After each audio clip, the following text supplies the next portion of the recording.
नमस्कार good morning. आज जून 30 तारिख सोमवार। आज दिन भरी अनेक बड़ गुरुत्वपूर्ण खबर गुड़िक रही। आज स्कूल छुट्टी घोषणा करा जायछि। अन्यपटे रथयात्रा संपर्कित टेक्निक खबर रही। जुलाई मासर देश में अनेक परिवर्तन हेब। तेबे आसंतु आज सकाळ आसीथिबा 20टी बड़ खबर उपर नजर पकाइबा। नंबर 1, अवहेला मानिले आईन मंत्री। पुरी विश्व प्रसिद्ध रथयात्रा रे अघटन। गुंडीचा मंदिर आगरे दला चकटारे चलीगला 3 जण श्रद्धालुंक जीवन, जहाकु नहीं सारा विश्व में जगन्नाथ प्रेमी मध्य असंतोष एवं उद्वेग प्रकाश पाई। तेबे यह घटना पर प्रतिक्रिया रखिंट आईन मंत्री पृथ्वीराज हरिचंदन। अवहेला पाई से पुलिस प्रशासन को दायी करिसेंती। पृथ्वीराज कहिसेंती पुलिस भिड़ नियंत्रण करिबारे विफल होईछि। भिड़ नियंत्रण करिबा मंत्री स्तरीय कमिटीर दायित्व नुहे, यह पुलिस मानकर दायित्व। तेणु अवहेलाकारी विरोध में दृढ़ कार्यानुष्ठान ग्रहण करा जिवो। नंबर 2, बदलिले पुरी जिलापाल एवं एसपी। अघटन पर एक्शन निया जाइछि। पुरी सरदाबाली दला चकटा पर सरकार कठोर एक्शन ग्रहण करिसेंती। एही घटना रे बदली करा जाइछि पुरी जिलापाल को एवं एसपी को। पुरी जिलापाल सिद्धार्थ शेखर स्वाई को बदली करा जाइछि। तांको बदल रे चंचल राणा को नुआ दायित्व दिया जाइछि। यह बाद देले पुरी एसपी विनीत अग्रवाल को बदली करा जाइछि। तांको बदल रे पिनाक मिश्र को नुआ दायित्व दिया जाइछि एसपी भाव में। ए नहीं मुख्यमंत्री कार्यालय पक्षर सूचना दिया जाइछि। मन कहूछि किछि नुआ करिबा पई, हेले पाखरे संबल नाही। तेबे व्यस्त हुंतु नाही। मधुलिका एंटरप्राइजेस एबे बुझिबो आपणक मन कथा। क्षुद्र शिल्प ठारू नै मध्यम शिल्प पई सुलभ मूल्य रे जोगाई देबो समस्त प्रकार मेसिन और रॉ मटेरियल, जहाकु नै आपण सहज रे आरंभ करि परिबे नुआ एक व्यवसाय। अधिक जानिबा पई आज ही कॉल करंतु। नंबर 3, आज समस्त स्कूल छुट्टी। आज मयूरभंज जिले में समस्त सरकारी एवं बेसरकारी स्कूल बंद रहिबो। ए नहीं जिलापाल समस्त स्कूल एवं अंगनवाड़ी केन्द्र बंद रखा निर्देश देइचंती। तेबे जिले में आज प्रबल अति प्रबल वर्षा पई रेड अलर्ट जारी करा जाइछि। एथिपई आज समस्त स्कूल गुड़िक बंद रखा जाइछि। अन्यपटे जिले में अंगनवाड़ी केन्द्र 3 दिन पर्यंत बंद रहिबो। आज मंगलवार एवं बुधवार 3 दिन पर्यंत अंगनवाड़ी केन्द्र बंद रखा निर्देश जारी होइछि। नंबर 3, अघटन पर चेतिले सरकार। रथयात्रा रे अघटन पर एबे मुख्यमंत्री बड़ एक्शन नेउचंती। तेबे एबे आईएएस आईपीएस स्तर रे बदली करा जाइछि। रथयात्रा परिचालना करबाकू अभिज्ञ अधिकारी माननकू गुरुदायित्व मिलिछि। एही क्रम रे वरिष्ठ आईएएस अधिकारी शाश्वत मिश्र को बड़ दायित्व मिलिछि। मुख्यमंत्री प्रमुख सचिव भाव में से नियुक्ति पाइचंती। एहा सहित वरिष्ठ आईएएस अरविंद अग्रवाल को पुरी डका जाइछि। रथयात्रा परिचालना दायित्व तांको हाथ में दि जाइछि। उच्च शिक्षा विभाग प्रमुख सचिव से मध्य दायित्व तुलाइबे। तेबे अन्यपटे एडीजी सौमेन्द्र प्रियदर्शनी को पुलिस परिचालना दायित्व मिलिछि। महाप्रभुଙ୍କ रथयात्रा शेष होगा जाए यही वरिष्ठ आईएएस अधिकारी माने पुलिस परिचालना दायित्व तुलाइबे। नंबर 4, मुख्यमंत्री बड़ घोषणा। मुख्यमंत्री पुणी बड़ घोषणा करिसेंती। राज्यर शिशु बाटिका गुड़िकरे शिशु सेविका नियोजन करबा पई मुख्यमंत्री मोहन चरण माझी नीतिगत निष्पत्ति नैचंती। यही शिशु सेविका माने शिशु बाटिकार छोट पिला माननकु सहायता जोगाइबा सहित शिक्षक मानक ऊपर रहुथिबा अणशिक्षा दायित्वर कार्य मध्य तुलाइबे, बोझ हालुका करिबे सहायक माने। तेणु एबे शिक्षक माने केवल शिक्षा ऊपर दृष्टि देबे।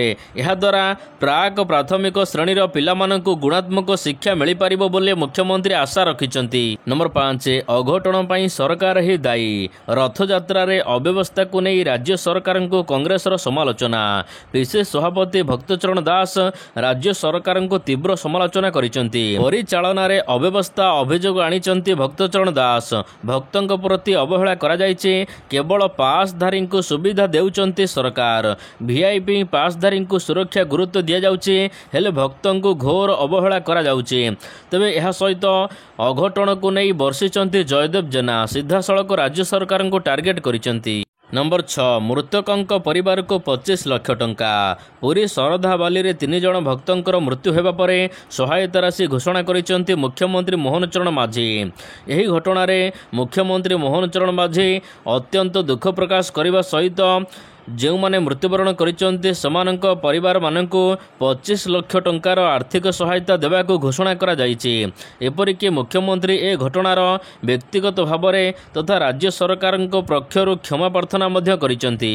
नंबर 7 पुरी अघटन एवं जातीय खबर रे मध्य शिरोनाम पलटिला। पुरी अघटन रे 3 जनक मृत्यु को नहीं राज्य सरकार को कांग्रेस बड़ टार्गेट। विरोधी दल नेता राहुल गांधी और जातीय कांग्रेस अध्यक्ष मल्लिकार्जुन खड़गे विवृत्ति देइचंती। एही घटना रे परिचालना दायित्व रे थिबा प्रशासनिक अधिकारी अवहेला पई एते बड़ घटना घटिला बोली से कहिचंती। खड़गे एहाकु नहीं दुख प्रकाश करने सहित मृतकंक परिवार प्रति समवेदना जणाइचंती एवं वर्तमान थिबा बीजेपी सरकार को टार्गेट करने सहित संपूर्ण अवहेला प्रशासनर बोली से कहिचंती। नंबर 8 राज्य रे बन्या परिस्थिति।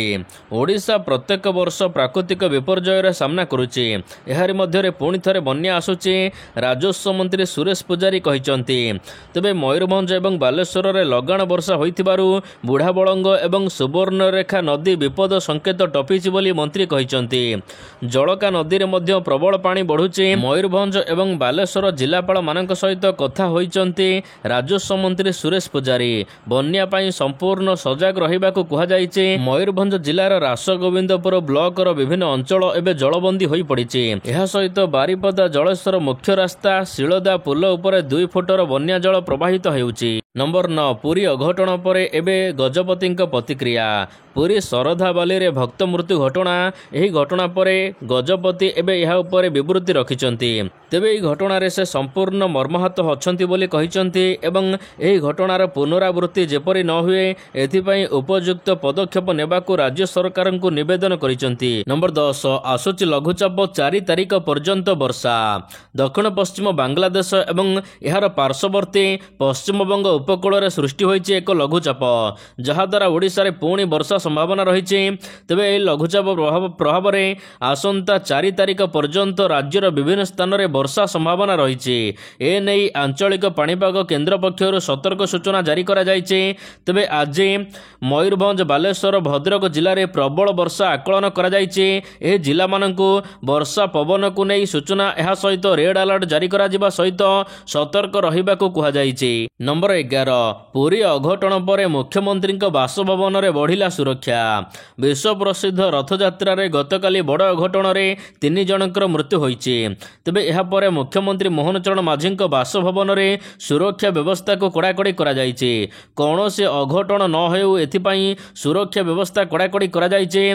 तेबे एही सुरक्षा व्यवस्था को जांच करिसेंती भुवनेश्वर डीसीपी जगमोहन मीना। सूचना थाउ कि एही अघटन पर social media X ray post करी मुख्यमंत्री मध्य क्षमा प्रार्थना करिसेंती। नंबर 12 पुणी अधारे अटकिला केन्द्रापड़ार तालध्वज रथ। गतकाली मध्य अधारे अटकिचे केन्द्रापड़ार ब्रह्म तालध्वज रथ। तुलसी क्षेत्र प्रभु बलदेव जीउଙ୍କ रथरे अव्यवस्था देखा देइছে। पूर्व वर्ष भली चलित वर्ष मध्य अधारे अटकी रही ब्रह्म तालध्वज रथ। तेबे आज पुणी रथ टणा जीव बोली सूचना मध्य मिलिछि। 13 सौमेन्द्र बुझिबे पुलिस परिचालना। शनिवार दिन विलंबित राति रे शरधाबाली रे अघटन रे 3 जन भक्तंक मृत्यु होइछि। एहा परे सरकार अनेक परिवर्तन करिसंती। एहारि मध्य सरकार एडीजी सौमेन्द्र प्रियदर्शनी को रथयात्रा परिचालना दायित्व देइचंती। से पूरा रथयात्रा रे पुलिस व्यवस्थार परिचालना करिबे। ए नै रविवार दिन डीजीपी ऑफिस पक्षर निर्देशनामा जारी होइछि। नंबर 14 स्थगित रहिला राज्य बीजेपी सभापति निर्वाचन। बीजेपी राज्य सभापति निर्वाचन स्थगित। बीजेपी राज्य सभापति सहित राष्ट्रीय परिषद सदस्य निर्वाचन स्थगित रहिथिबा जणा पड़िछि। पुरी अघटन पई मर्माहत एवं तेणु निर्वाचन स्थगित रखा जाइथिबा सूचना दैचंती निर्वाचन अधिकारी तथा बालेश्वर सांसद प्रताप षडंगी। तेबे आज नामांकन भरिबा पई राज्य बीजेपी सभापति पई आशाइथिबा प्रार्थी माने नामांकन भरि थांते।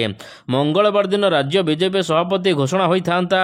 वर्तमान राज्य बीजेपी सभापति भाबरे मनमोहन सामल दायित्व रे थिबा बेले एबे एथिरे परिवर्तन करिबाकू जाउथिला बीजेपी। मात्र पुरी अघटन परे एहाकू स्थगित रखि दिया जाइछि। नंबर 15 छत्तीसगढ़ 13 माओवादी कले आत्मसमर्पण। छत्तीसगढ़ सीमांत बीजापुर रे 13 ଜଣ ମାଓବାଦୀ ଆତ୍ମସମର୍ପଣ କରିଛନ୍ତି। ତେବେ ଏମାନଙ୍କ ଉପରେ 23 ଲକ୍ଷ ଟଙ୍କାର ପୁରସ୍କାର ଥିଲା। ବିଜାପୁର ଜିଲ୍ଲା ପୁଲିସ କାର୍ଯ୍ୟାଳୟରେ ରବିବାର ଦିନ ପଶ୍ଚିମ ବସ୍ତର ମାଓ ଡିଭିଜନର 13 ଜଣ ମାଓବାଦୀମାନେ ଆତ୍ମସମର୍ପଣ କରିଛନ୍ତି। ତେବେ ପୋଲିସର ସୂଚନା ଅନୁସାରେ ଆତ୍ମସମର୍ପଣ କରିଥିବା ମାଓବାଦୀମାନଙ୍କ ମଧ୍ୟରେ 8 ଜଣ ମହିଳା 5 ଜଣ ପୁରୁଷ ଅଛନ୍ତି। ସମସ୍ତ ଆତ୍ମସମର୍ପଣକାରୀଙ୍କୁ 50,000 ଲେଖାଏଁ ଆର୍ଥିକ ସହାୟତା ପ୍ରଦାନ କରାଯିବା ସହିତ ସେମାନଙ୍କ ଥଇଥାନ କରିବେ ସରକାର। ନମ୍ବର 16 ଜୁଲାଇ 3ରୁ ଅମରନାଥ ଯାତ୍ରା। ଆସନ୍ତା ଜୁଲାଇ 3 ତାରିଖରୁ ଆରମ୍ଭ ହେବ ଅମରନାଥ ଯାତ୍ରା। ଏଥିପାଇଁ ପ୍ରଶାସନ ପକ୍ଷରୁ ସମସ୍ତ ପ୍ରସ୍ତୁତି ସରିଛି। ଏବେ ଜାମ୍ମୁ କାଶ୍ମୀର ନାଁ ଶୁଣିଲେ ଲୋକମାନଙ୍କ ମନରେ ପ୍ରଥମେ ଆସୁଛି ପହଲଗାମ ଆତଙ୍କବାଦୀ ଆକ୍ରମଣ। ଆଉ ପହଲଗାମ ଆତଙ୍କବାଦୀ ଆକ୍ରମଣ ପରେ ଏ ହେଉଛି ପ୍ରଥମ ଅମରନାଥ ଯାତ୍ରା। ତେଣୁ ଅମରନାଥ ଯାତ୍ରାରେ ଯାଉଥିବା ତୀର୍ଥଯାତ୍ରୀଙ୍କ ସୁରକ୍ଷା ପାଇଁ ସ୍ୱତନ୍ତ୍ର ବ୍ୟବସ୍ଥା କରାଯାଉଛି। ଏବେ ଅମରନାଥ ଯାଉଥିବା ତୀର୍ଥଯାତ୍ରୀମାନଙ୍କୁ ଏକା ଯାତ୍ରା କରିବାକୁ ଅନୁମତି ଦିଆଯିବ ନାହିଁ। ଏମାନେ କେବଳ ସୁରକ୍ଷା ବଳୟ ଭିତରେ ଯାତ୍ରା କରିବେ। ବିଭାଗୀୟ କମିଶନର ଏବଂ ଆଇପିଜି କହିଛନ୍ତି ଯେ ପ୍ରଶାସନ ଅମରନାଥ ଯାତ୍ରା ପାଇଁ ସମ୍ପୂର୍ଣ୍ଣ ପ୍ରସ୍ତୁତି କରିଛି। ନମ୍ବର 17 9 ଜଣ ଶ୍ରମିକ ନିଖୋଜ।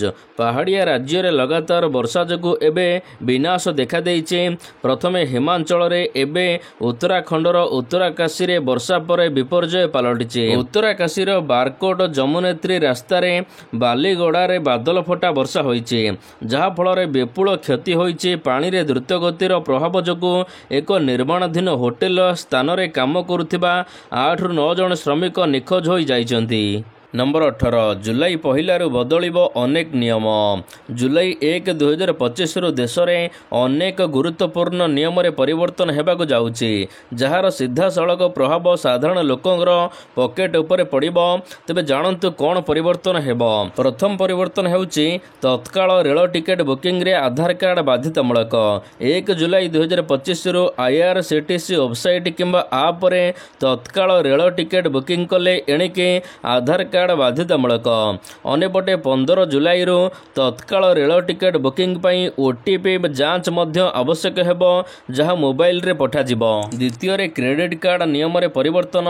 1 ଜୁଲାଇରୁ HDFC କ୍ରେଡିଟ୍ କାର୍ଡ ବ୍ୟବହାରକାରୀମାନଙ୍କୁ ଥାର୍ଡ ପାର୍ଟି ଆପ୍ଲିକେସନ ଯେପରିକି ପେଟିଏମ୍, ଫୋନ୍ପେ, ଗୁଗଲ ପେ ମାଧ୍ୟମରେ ବିଲ୍ ପେମେଣ୍ଟ କଲେ 1% ଅତିରିକ୍ତ ଶୁଳ୍କ ଦେବାକୁ ପଡ଼ିବ। 3 ନମ୍ବରରେ Aadhaar card PAN card link. 1 ଜୁଲାଇ 2025ରୁ ନୂଆ ପ୍ୟାନ୍ କାର୍ଡ ପାଇଁ ଆଧାର କାର୍ଡ ବାଧ୍ୟତାମୂଳକ ହେବ। ଯଦି ଆପଣଙ୍କ ପାଖରେ ପୂର୍ବରୁ ପ୍ୟାନ୍ କାର୍ଡ ଆଧାର କାର୍ଡ ଅଛି, ତେବେ 31 ଡିସେମ୍ବର 2025 ସୁଦ୍ଧା ଲିଙ୍କ କରିବା ଆବଶ୍ୟକ। ଅନ୍ୟପଟେ LPG ସିଲିଣ୍ଡର ମୂଲ୍ୟ ମଧ୍ୟ 1 ତାରିଖ ଠାରୁ ପରିବର୍ତ୍ତନ ହେବାକୁ ଯାଉଛି। ନମ୍ବର 19 ଜୁଲାଇ ମାସରେ 13 ଦିନ ବ୍ୟାଙ୍କ ବନ୍ଦ ରହିବ। ଆସନ୍ତା ମାସ ଜୁଲାଇରୁ ବ୍ୟାଙ୍କ ଛୁଟି ପ୍ରକାଶ ପାଇଛି। ଜୁଲାଇ ମାସରେ ମୋଟ 13 ଦିନ ବ୍ୟାଙ୍କ ବନ୍ଦ ରହିବ। ଏଥିରେ ରବିବାର ଏବଂ ଦ୍ୱିତୀୟ, ଚତୁର୍ଥ ଶନିବାର ମଧ୍ୟ ଅନ୍ତର୍ଭୁକ୍ତ ରହିଛି। ବିଭିନ୍ନ ରାଜ୍ୟର ବିଭିନ୍ନ ପର୍ବପର୍ବାଣୀ ପାଇଁ ଛୁଟି ରହିବ। ସାରା ଦେଶରେ ମୋଟ 13 ଦିନ ପର୍ଯ୍ୟନ୍ତ ବ୍ୟାଙ୍କ ଛୁଟି ଘୋଷଣା କରାଯାଇଛି। ନମ୍ବର 20 ବାଂଲାଦେଶକୁ ବଡ଼ ଝଟକା। ବାଂଲାଦେଶକୁ ଆଉ ଏକ ଝଟକା। ଭାରତ ଏବଂ ବାଂଲାଦେଶ ମଧ୍ୟରେ ବଢ଼ୁଥିବା ବାଣିଜ୍ୟ ଉତ୍ତେଜନାକୁ ନେଇ ଭାରତ ସରକାର ବାଂଲାଦେଶ ବିରୋଧରେ କଠୋର ପଦକ୍ଷେପ ନେଇଛନ୍ତି। ଏହା ଅଧୀନରେ ଅଧିକାଂଶ ରୁଟ୍ରେ ବାଂଲାଦେଶରୁ କତା ଏବଂ କତା ସମ୍ପର୍କିତ ଫାଇବର ଉତ୍ପାଦନ ଆମଦାନୀକୁ ନିଷିଦ୍ଧ କରାଯାଇଛି।